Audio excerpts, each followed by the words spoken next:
Now the Table Group is a company which specializes in organizational health.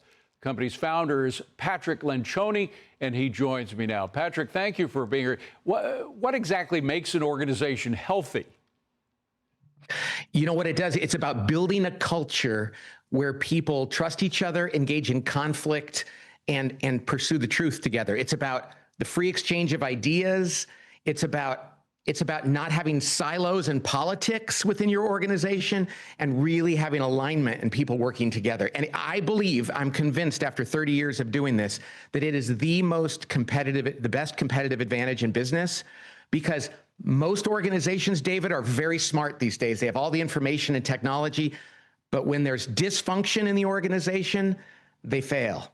And so I think making your organization culturally healthy is critical, and it's not touchy-feely, it's real. Now, these silos of these political silos that you mentioned, where people won't talk to each other because of political differences, that's a tough one to break up, isn't it? How do you do that? It's a great question, and most people think you have to tear the walls down, but what I say is you elevate people by unifying them around something important. That's why unity within an organization is so critical. And so if everybody's focused on the same big principle, the same big goal, the silos tend to go away.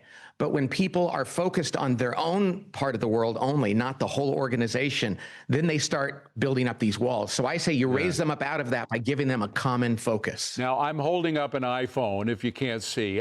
This really creates silos. We always talk about kids not having iPhones. How about workers? I mean, do you encourage people to focus on what they need to do for the company rather than get distracted by all the social media they're tempted by?